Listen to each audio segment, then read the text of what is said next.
Heyo! It's Monday, so it must be time for More You Know Mondays. All right. Let's see if we can do an intro. We'll try.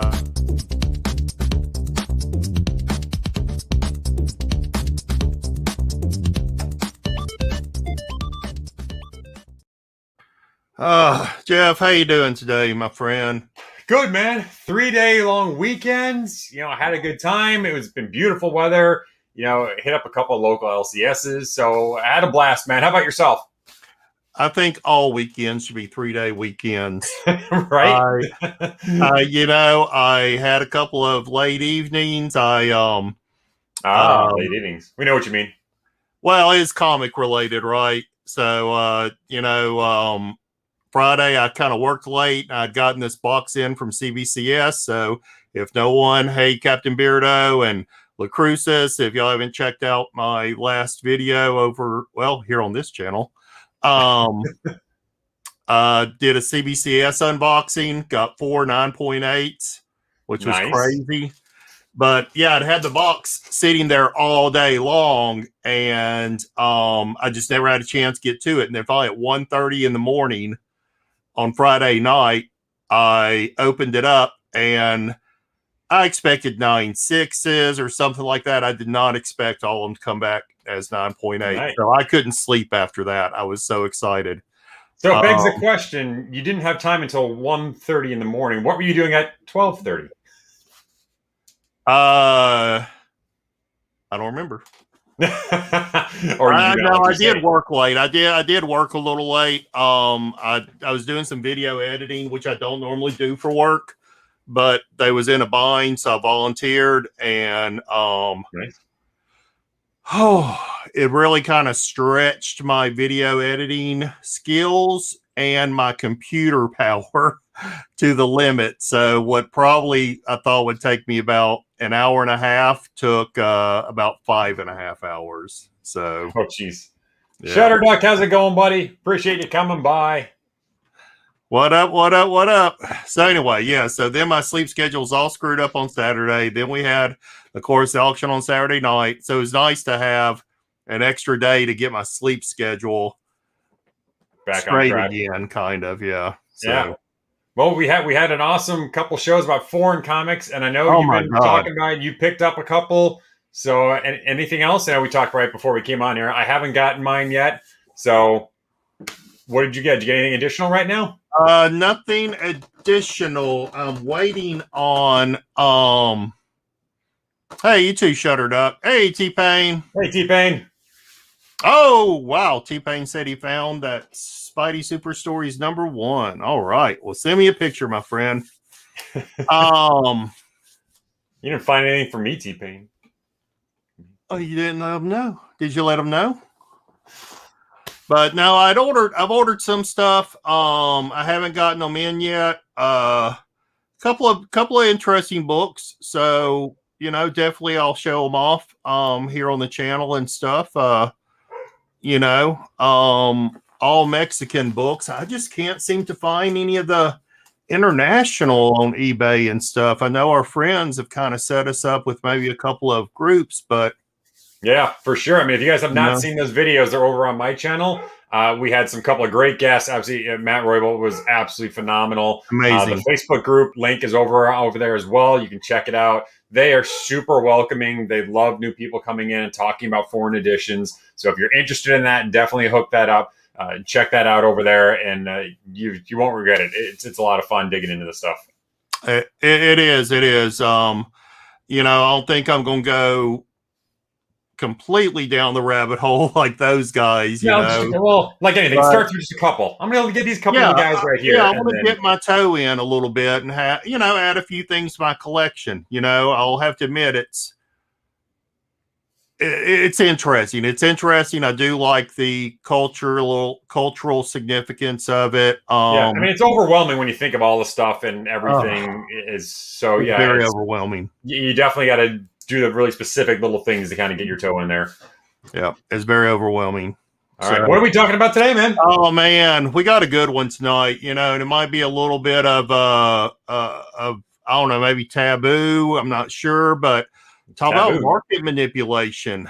You know, we've had some stuff come up in the news. I'll go ahead and share my screen, and you know, we'll kind of jump into it, because I know you get cranky if we go too long.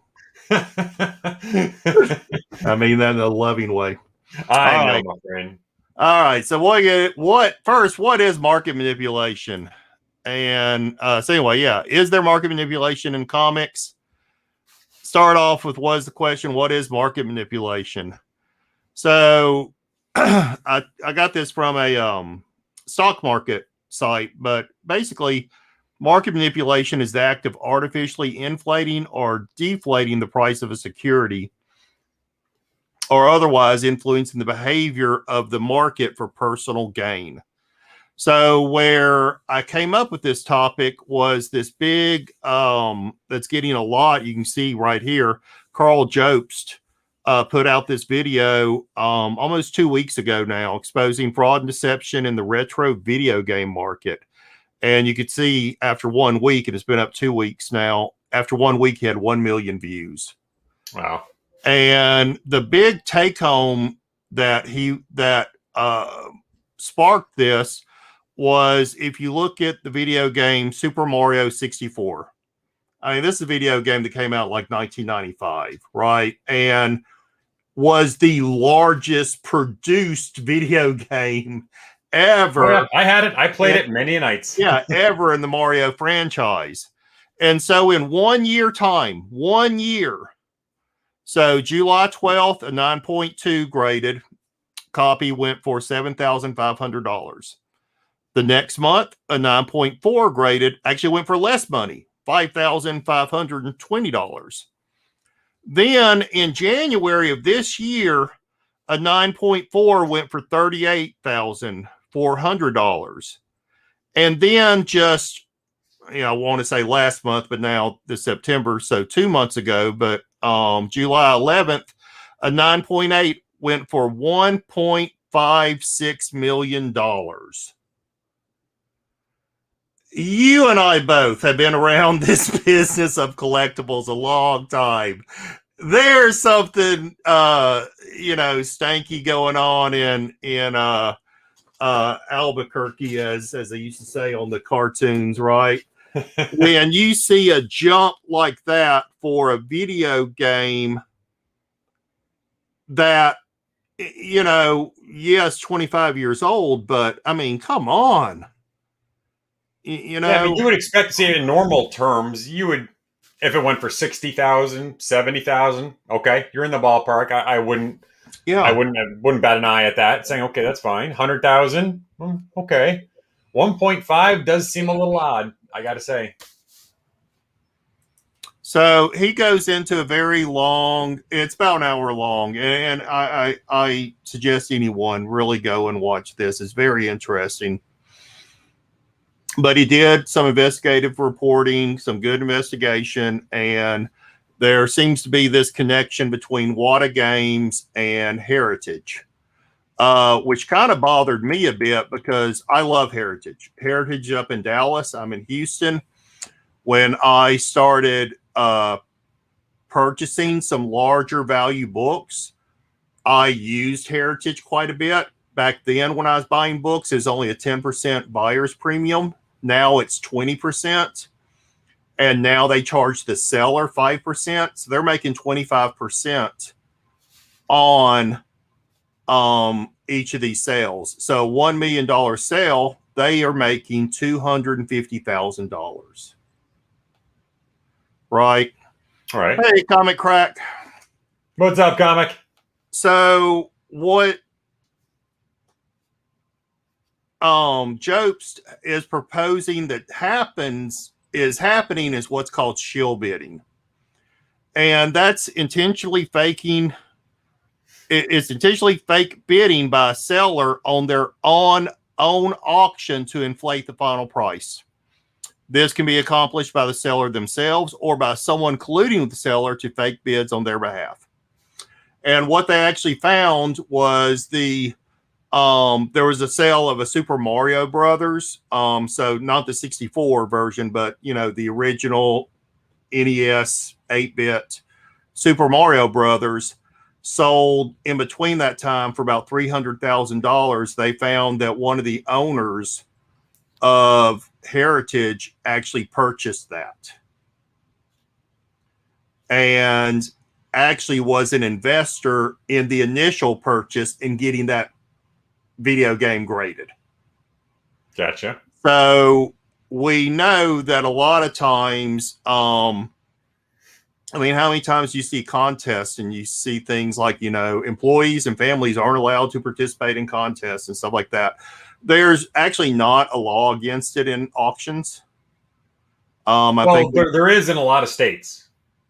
Okay, go ahead. Heritage is in Texas where they do not have that.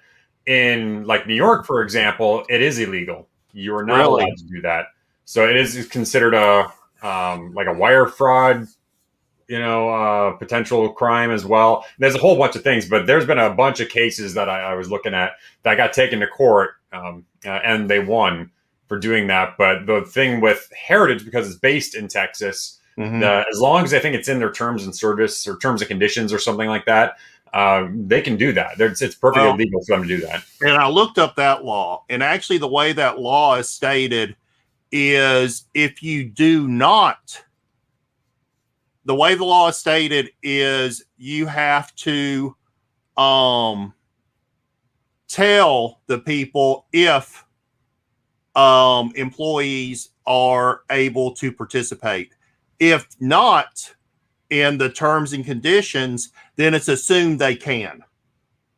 So it's kind of a weird thing of like, if it's not stated, that means it's okay. But if they can't, then they have to state it. Right. So it's kind of a weird way of putting it. Right. But so, and I know that you and I talked about you know, maybe we've seen some of these things happen on eBay and things like that.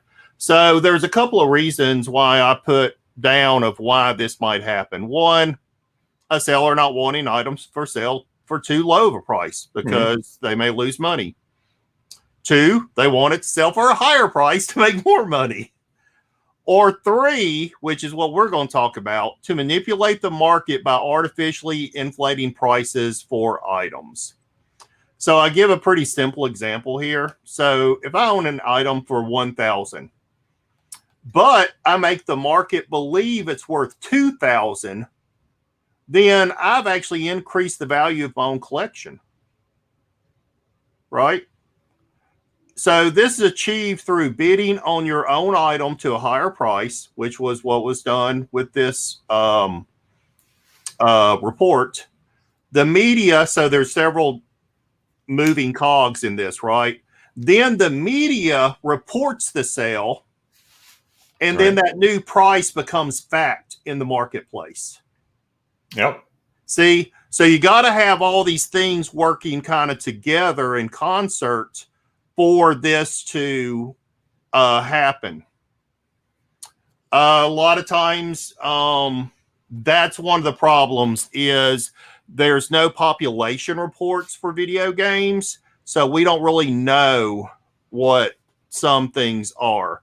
But go ahead. Talking about comics as well, because everyone looks to Heritage and Comic Connect and eBay, and you go to a channel like a Comic Tom who reports every week on here's the latest sales, they'll grab that. So if there's one sale that pops up of a big key saying it's 1,000% increase over last week, they'll report it, and that gets kind of dispersed between everyone kind of consumes that over the comic community world. And it does kind of, one sale could make a big difference for people saying, wow, that book jumped up. Now I'm going to ask this, and it kind of snowballs, kind of effects from there. And one more point, you can even do number 4, is if you're looking from the Heritage standpoint, in this case, if they're manipulating it, intentionally to get the prices up there, they can use that as marketing for themselves to get other people to bring other books to them. Say, listen, you don't want to go to eBay. You can do it yourself on eBay. You might get $1,000. Look what we get over here for all these books. We set record highs every single time we have an auction. So you need to bring your collection to us. And so it may not necessarily even be that particular comic they're talking about, but it's part of their marketing portfolio now. They can say, we set record highs every time. Give us your collection. And you see that because Comic Connect is their big, which is Metropolis Comics. Comic Connect is owned by Metropolis. That's their big one, right? And they'll say, hey, we get you more money than any other auction house and such.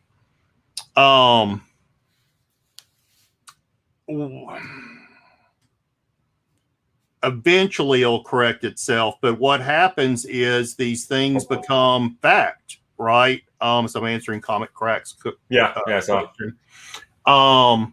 These things become fact, and we've seen things with like the comic boom of the 90s and the coin bust of the 80s, where it took sometimes decades for the market to correct itself. So it's not something that would happen quickly, because once that information, because let's say this is, it's big news reporting that a game sold for $1.25 million, but it may not be as big of a news saying that was incorrectly reported and then shifting that perception. Right. Yeah, it doesn't expect if like if one sells for 1.2 million, the next one still may not sell anywhere close to that, but it's going to sell a lot more than it would have if it would have sold for 30,000. Right. It's definitely going to sell for a lot more than 30,000 now. That's right.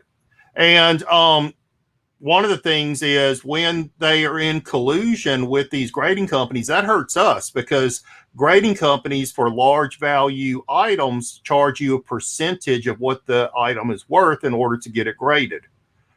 So for example, my Hulk 181 and Giant Size, I had to pay, I think 12% of their estimated value.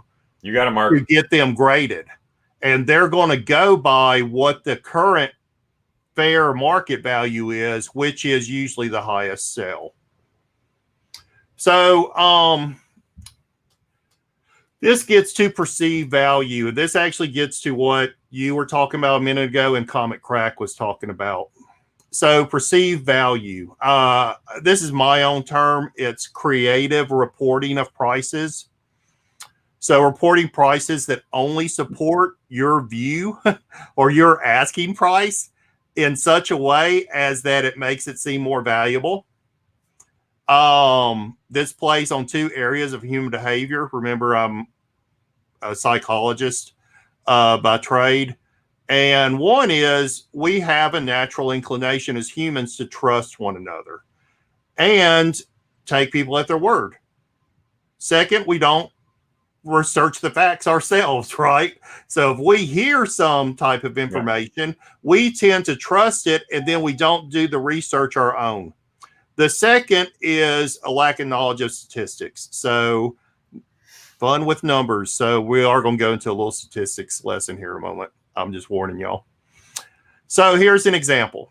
And I'm not being disparaging to anybody. I love Comic Tom. I support Comic Tom. I subscribe to his mail call. We have texted back and forth, and so, and anybody, any of the market report people out there, all of them I love. So I'm not being disparaging to anybody. Right. So, but I just want to point out something here.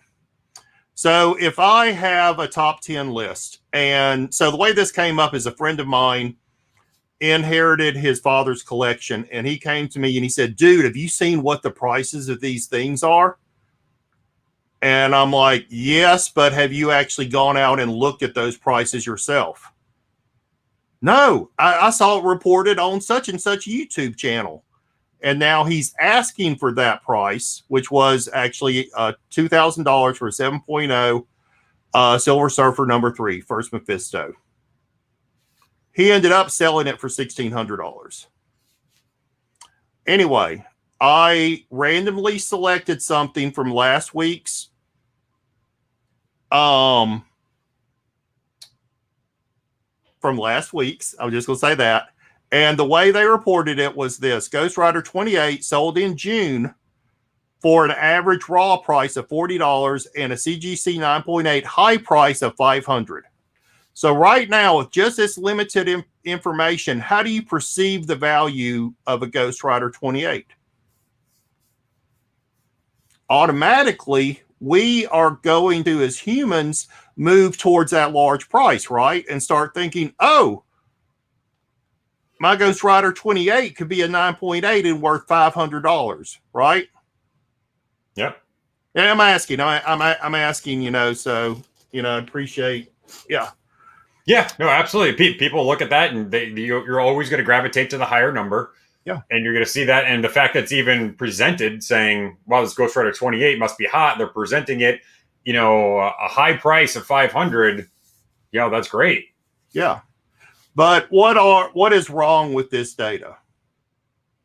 So I put a couple of things. There are several things wrong with this data. I put a couple. One is this was reported at the end of August, but it's showing numbers from June. That's the first thing I ask. Why are you on August 28th reporting some numbers to me from June? Because I can go right now into eBay, which is where they're getting their numbers, and pull more recent statistics. Right? I can pull more recent sales. I'm gonna let you keep up with the chat if you're reading it. Sure. And just yell out. The second thing I noticed was, why are you reporting average for raw but high for 9.8? Right. Why ain't you reporting the average of a 9.8? And I was a little confused. Plus, I don't know what the sample size is. What is the sample size? There may have been only one sale for all of June. What's up, Thunder? Appreciate it coming by. Hey, Thunder. We're talking about funny books. Okay. So I apologize, but I promise you this is going to be a pretty simple statistics lesson. I promise. You guys didn't think statistics would come in handy after college. That's right. All right. So a little lesson in statistics. So what I did is I went to eBay and I was able to pull data all the way back from the end of May to August 27th, the day before that video dropped. And I listed all of the prices that a 9.8 sold for on eBay. For the month of June, which was reported, you can see that $500 sale price. It was $499.95. There was only 3 total sales for June. The other 2, both were $180. So now, does that Ghost Rider 28 and a 9.8 feel like a $500 book? Or is it a $180 book? Right? Yeah. So here's a little bit of statistics. First is if we look at the average was $333. I'm going to skip standard error for just a second. The median is the middle number in the group of values, and the median number was $316. The mode is the most frequent number, and that was $180. So when your mean, if we think statistics is always based on a normal curve, a normal distribution, that when the mean, median, and mode are equal or close to equal, then we have what's called a normal distribution. So right now, our mean and median are pretty close, right? 333 and 316. But our mode is way off. It's 180. So I already know I don't have a normal distribution. What's up, Matthew? Appreciate you coming by, man. My next is standard deviation. Standard deviation is the average deviation of one number from another number in a group of numbers. So in the group of sales I have here, my standard deviation is $109. Okay? And that's fine for that group. Now let's step back to standard error. Standard error is the standard deviation if I was to put these values to a population, meaning every sale that could possibly occur of a Ghost Rider 9.8 at this point in time. Now, my average deviation is only $30. Am I losing people, Jeff? Thunder's talking about his auction for on Thursday, and then Comic is talking about and once we die and our family sells the books for 20 cents. Yeah, we're lucky. Yeah. So my standard error is $30. So that means that there is only about a $30 difference between any of these prices on average if we were to look at the population. Yes, I know, Thunder, but this is my show. You can talk about your stuff on your show. All right, next is kurtosis and skewness. So kurtosis is the height of my curve, and skewness is the move of my curve from left to right. The closer to zero, the more normal it is. So my skewness is really close to zero. But my kurtosis is almost a -1. As your skewness, kurtosis approaches 1, that's bad. So that's telling me that my distribution is flat. Are you with me, Jeff? Okay, thank you. My range in prices was $320. My minimum was $180. Max was $500. And then my sample size is 13. So right now, what does this all mean? Right now, thank you, Captain Beardo. I appreciate you. Crispy toastness? Kurtosis. All right. So right now, what this is telling me is my normal distribution is very flat. Okay. Yep. So I plotted these values. So I converted everything to a normal distribution and I plotted it. And sure enough, my curve is flat. What that means. No one wants a flat curve. You don't want a flat curve because what that means statistically, there is no difference between the sale of a $180 and a $500 book. You have equal chance along a distribution to purchase anything at any value. You see what I'm saying? So that $500 value is 100% misleading because I have just as equal of a chance of purchasing that book at 180 as I do 500. All right. Equal chance. I mean, just seeing that there was only 3 sales and 2 of them were 180 and 1 was 500, it pretty much can say right there, unless something amazing happened where, you know, Disney came out, Kevin Feige came out and said, yep, Keanu Reeves is going to be Ghost Rider and it's going to take place in this story that happened in Ghost Rider 28. That's the only thing that would make sense why that book would jump so darn much and people wanted to pay stupid money for it. Yeah. But it's just common sense. You know, like the guys were saying in the chat, like you said, we do take people for granted sometimes and say, if I heard it here, it must be true and I'm going to pay more instead of just doing a little bit of research and seeing just like what you did.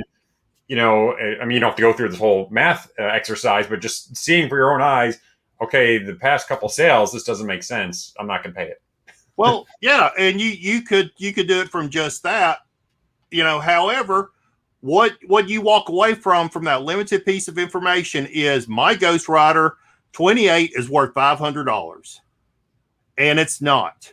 It is actually probably worth more around 180 because that is the most frequent value that it's sold at, and there's only about $30 difference between every sale within a population.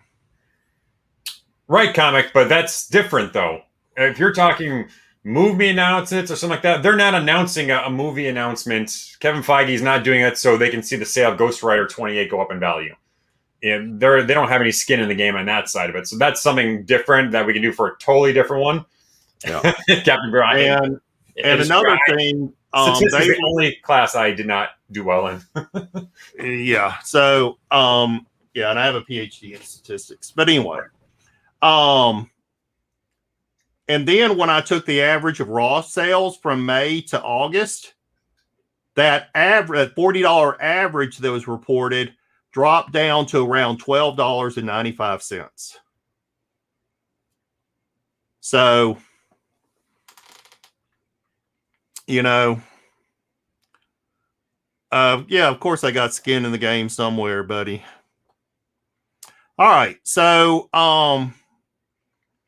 does large market manipulation happen in comics? All right. So this is a story. Let me say it like this: is I'm friends with people that have been dealing in comics since the 80s. They are advisors to Overstreet. And when this came about, which I actually did a short video on, I talked to someone and they told me this story. So I'm going to share the facts with you of this story. All right. Okay. So first off, I don't have a show me the money, but I've got to show me the video. All right. For you. So let me stop sharing and let me turn on this video real quick.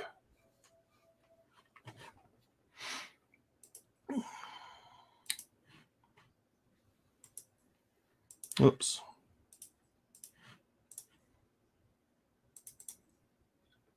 While I was researching for this video, all right, so this does come from the Jobst YouTube, and I'm going to kind of jump around a little bit because we'll probably end up getting copyright striked or something, but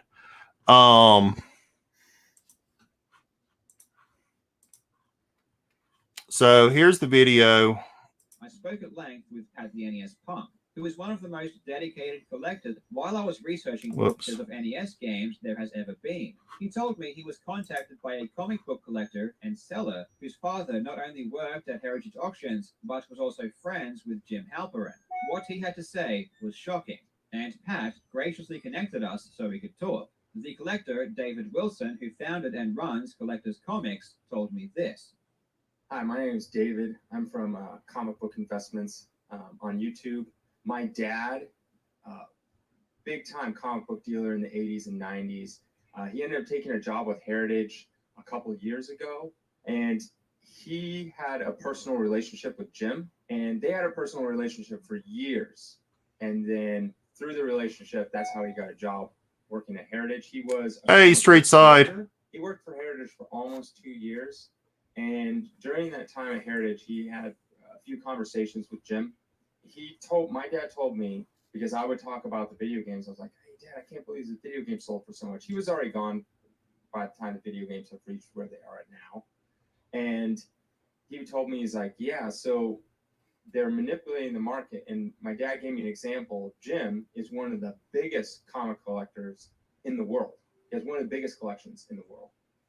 Just huge. And what Jim does, and this is what my dad said, he would take a comic book, let's say he would take this book, right? He'd put it in his collection, and then like 3-4 years later, he'd throw it up on Heritage, and then he would manipulate the price by bidding it up. So say he bought the book for $3,000 forever ago. He throws it in a Heritage auction, and then he bid it up to say like $5,000, $6,000, buy it from himself, basically, he bids it up, and then he sticks it away back in his collection. And then every couple of years later, 3, 4, 5. All right. So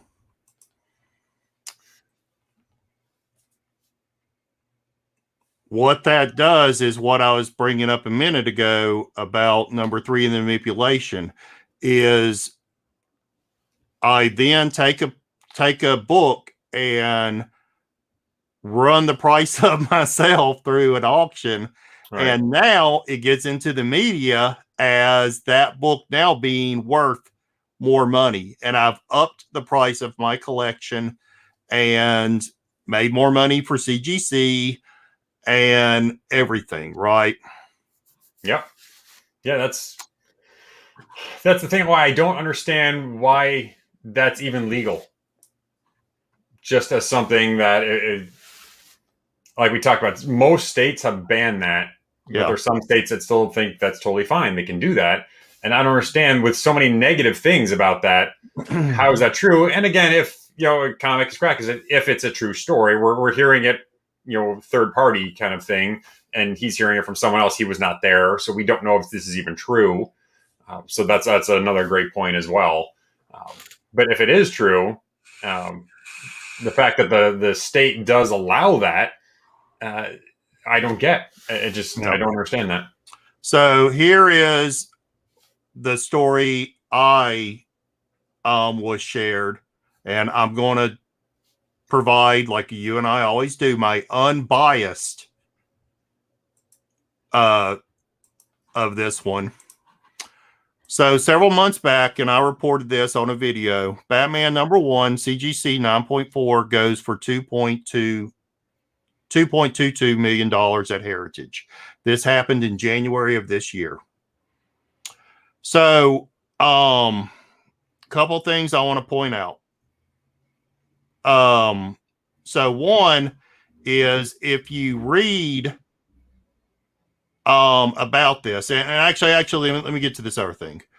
So here's the story I was told, is that this used to be a 9.0. For it to get, it was purchased by someone in the industry, and okay. I'm just going to kind of leave it at that. Okay, yeah, keep going. They went to CGC, they examined the book in its holder, right? It was graded 9.0 and was guaranteed a certain grade bump in order to bring it to market, to where it would then be considered the highest graded Batman #1 to be known in the market, okay, and hopefully sell at a record price. That was the deal that was made. That's okay. What I was told by someone in the industry, 30 plus years. And they said, don't take my word for it. Go to the CGC forums and all the answers are there.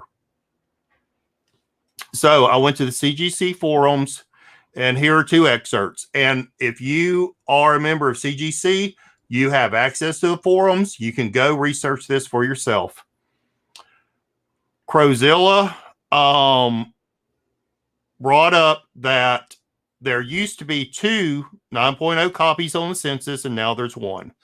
Master Chief further investigated and said, okay, there used to be 3 9.0 comics. One appeared on the census in January 2004. The other appeared July 2004. The other appeared in 2007. One copy was recycled in an August 2011 and became a 9.2. Thus, that 9.0 was removed. Another copy was removed in November. Then suddenly a 9.0 appeared in November.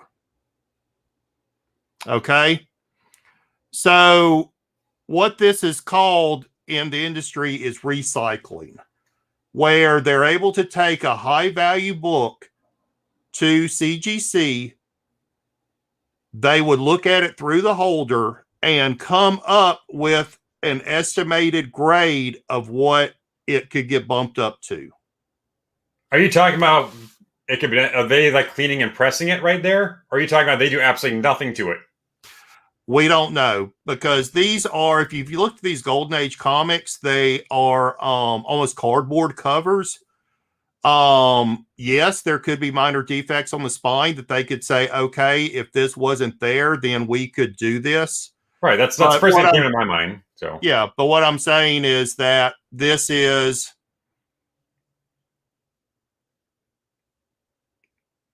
someone in the industry having this ability to be able to go straight to CGC and work out a prearranged agreement that something's going to get a bump.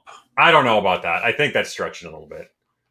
I'm just bringing evidence. That's all I'm doing. Yeah. Yeah. So, like I said, it could be just as easy, and I have no idea, but it could be just the same as, yes, there could be a personal connection, so they can reach out to someone saying, hey, I got this 9.0. Can you take a look at this? If you do a quick clean and press on it, would I get a grade bump on there? And they can look at it and say, okay, there's a couple of, ticks on here. We can maybe do that. There's a smudge in the back. We can clean that.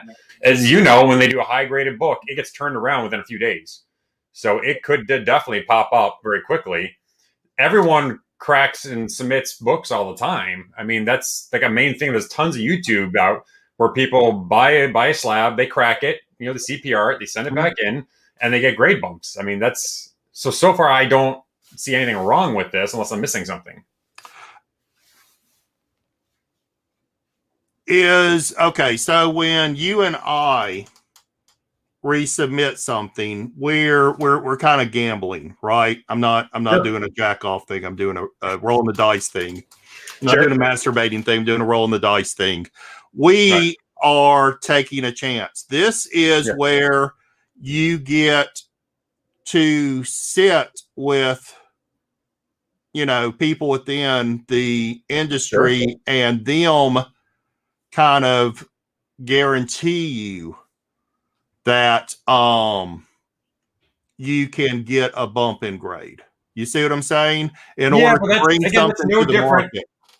If you sit down with one of the graders, if you have that ability, if you have some connection, you know people, and say he had a stack this big of slabs, and say, listen, take a look at these real quick. If there was a clean and press involved, is there some defects that can be changed? Would I get a bump? And he may have said no to 9 of them and picked up the one and say, hey, this Batman, we can do something with. There's some smudges on here I can take out, and you can get it bumped up. I mean, we don't know the story of, did he give him a bunch of ones to look at? Or is it that one? No, that's what I'm saying is the story I heard was they wanted to bring this to market in order to, you know. Right now, I just don't see anything wrong with it right now. So you can keep going. And like I said, maybe I'm wrong. But yeah. So this also happens with pedigree collections. If you notice a lot of times with some of these larger collections, they say the consigners wish to remain anonymous. And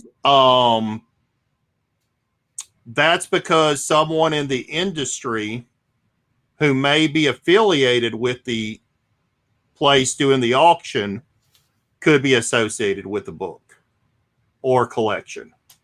Could be. So that doesn't 100% mean it is, but it could be. No, I'm just, you know, same time, I'm just bringing interest. I'm just bringing evidence. You and I, we've always said we don't, you know, judge or make decisions or anything. You know, it was just simple. We're just looking at both sides. Yeah. So, you know, to try and dig a little deeper on, is there manipulation, you know, that occurs? So, right. I mean, I'm definitely on board with if you're bringing a book to an auction and you're the one bidding it up, or you're having your employees bid it up because, again, you want to hit a certain reserve or you want to set a price, and then you put the book away and bring it back later when you know it's going to sell more. I mean, that is one thing for sure. Cracking and pressing and getting a grade bump, I think it's just normal, kind of what we all do mostly. Yeah. Well, and I think Captain Beardo is kind of catching on to some of what I was trying to say. Maybe I didn't say it well enough. Is, you know, minor bumps without causing a big stir. But when you have a very large book, you're talking millions of dollars, and getting a, you know, 4%, right? Comic correct. You know, from 9 to a 9.4. I mean, that's, you know, that's a lot. That's now a lot. That's now hundreds of thousands, if not $1 million. Oh, absolutely. So, like I said, you know, we totally understand the point with all that. And there's a lot of people that can make a lot of money by having certain books getting bumped up and setting these record pricing. There's no doubt about it. Like we talked about in the beginning, people are making lots of money from this. There's no doubt. And it's just hard to say, you know, did they bring them 20 books and they only were able to say, hey, this one would work? Or yeah, I don't know. And you said there's definitely a lot of money being made by selling bags and boards right now because they're out of stock. Well, you said it yourself. It brings prestige to that auction house, right? Yep. You know, and that was kind of part of it. You know, yeah, absolutely. That's the part that the shell bidding is the thing that really gets me more than anything. And you can see it. Some places it's easy to see on eBay or Hip Comics or something like that. You can see the bidders, and you can see, especially on, I don't know if they had eBay, but Hip Comics specifically, you can see each bid. So you can see, you know, Shelby bid $10 and he's the winning bid. And then a day later he bids 15, and a day later he bids 25. And why is it going up? You're bidding against yourself. You're already the top bidder. But all of a sudden, this book is now a $100 book, and you're like, you just bid 4 times on the same thing because you want to show that the book is sold. Yeah, what I encounter a lot is people starting things out at 99-cent bids, but when you go and bid on it, like I'll go bid $1. The closest I can get to actually being the largest bid is like $3. Well, if there's 0 bids on something, how is it? That's weird. Yeah, there's a couple of weird things that happen and stuff. So, or there may be 1 bid on something starting out. Like you'll see something, you see, 1 bids. Yeah, And right. yeah, and it's because they've had someone go in to do their minimum, you know, of what they really want, but it's advertised at 99 cents. So, but and I also went back through the seller's record for that $500 Ghost Rider, and there was actually no record of it in their history. The closest in June was they sold a Ghost Rider 28 for $400. So I'm not sure why when you do a search by sold, you see the $499, but then when you look through their history, you only see a sale of $399. So I'm not sure what was going on there either. So yeah, I'm not sure on that one. I would have to take a look at it. Yeah, Comic Crack. It depends on the sites. Some sites, they have, most of them have taken away reserve bids right now, reserve minimums, but there are still some that have that. So there are definitely some sites that you can say start at 99 cents, but if it doesn't, that's how eBay used to be totally. I'll start the bid at, $1, but my minimum is $100. Yeah. So yeah, again, I just I thought it was an interesting article. Like I said, the person did specifically, include comics in their video. So if people haven't watched that video, then kind of illustrate that, and kind of give a little bit of a statistics lesson of be careful of when people say certain numbers, maybe do some of your own good research stuff to know. Like you said, when people are putting a raw price here, an average raw here, but then a high over there, and on anything what they're doing, or just always pay attention what they're quoting. And like you said, that should start raising a little bit of flags and say, okay, I need to do a little more research on that. But like you always say, man, you just got to do your own research. It's it's worth the extra 10, 20 minutes to do a little research, and you can save yourself thousands of dollars a year. Yeah, definitely. So, but all good stuff. It gets you thinking. Like I said, I never thought I would have to look at statistics again. But like I said, in a 3-number thing, it's easy to point out. But like I said, if you use that for if there's a bunch of them sales going on, then you can really pull out some kind of trends and what's kind of going on. And that, exactly. Yeah. Good stuff, think about the sample size, how many there are when they're coming up that number. So we things can be manipulated into people's favor. So that's no, you can always manipulate numbers, and just as everyone knows, if there's money to be made somewhere, someone's got to find a way to hack the system. Yeah, for sure. No matter what. Yeah, for sure with that. All right, cool. So where else you going to be tonight or this week? What else you got going on? Going to be hitting Whatnot again, probably Tuesday. I'm not sure if Thunder's going to have a show or not. I guess he didn't last Thursday. Right. But if he has a show, probably try and support our Thunder buddy. And then of course every Saturday, I'm on Gorilla Todd. So what about yourself? Yeah, Friday I'm giving away a 9.8 slab. What? So, yeah, giving away. Oh, I actually have it here. I wasn't planning on that. But this beauty right here, giving this bad boy away. Ooh, that is a beautiful. Gwen's Carnage #1, the ratio incentive, 9.8. Wow. Giving that away. First appearance of MJ as Carnage. So that given away on Friday. And then I don't know. Yeah, that said, maybe Thunder's around. Do something with Thunder.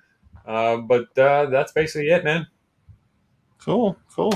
Well, that's kind of it for tonight. Hey, everybody, please like, comment, subscribe to the channel. Myself and Jeff's channel. Our link tree is down below in the description. If you've got any questions or comments, that's the first thing we usually do at the beginning of every show is talk about people's comments and stuff. So, you can email us, hit up on IG, or leave a comment down below. And we love to hear from you. If anybody's got any topics that they would like us to discuss or bring up, definitely let us know about that too. Yep, very cool. Yeah, I think next Monday is on my channel. So over on my channel over there, I think I'm going to be talking about NFTs, the digital comic. You told me about that last week. I'm so interested in that. Yeah, so that's been coming up big right now. Marvel has now officially dipped their toe into it. They're releasing stuff. It's interesting. It could be absolutely nothing, or it could be absolutely huge. So I've got a guy I'm trying to get involved who's really deep into it. So it'd be great if I can get him on board. If I get him on board and he's willing to come on, I'd love to have him talk about NFT digital comics and what's that all about, and the investing side that he's doing in there, and just to get some more information about it would be kind of cool. That would be. Hey, y'all help support the show. Go to shelbycomics.com, buy More You Know Monday's t-shirt. We got several different styles. We also have coffee mugs. We've got tumblers, all kind of neat things over there. So we'd really love you to help support the show a little bit. Thank you, Captain Beardo. Thank you so much. We appreciate your guys' support. We do. We appreciate all of y'all. And yeah, you can pick up t-shirts as cheap as $12, and really helps us out a little bit. So it helps pay the bills a little bit, help keep the light on, help pay for StreamYard. Help pay for StreamYard. So all right. Well, that's it. We're going to say good night. Please be sure and hit that like button. We really appreciate it. Let you know that you love us. And with that, we're going to say peace, love and comics. Thank you all. See you guys. Bye. Where's the button? There it is.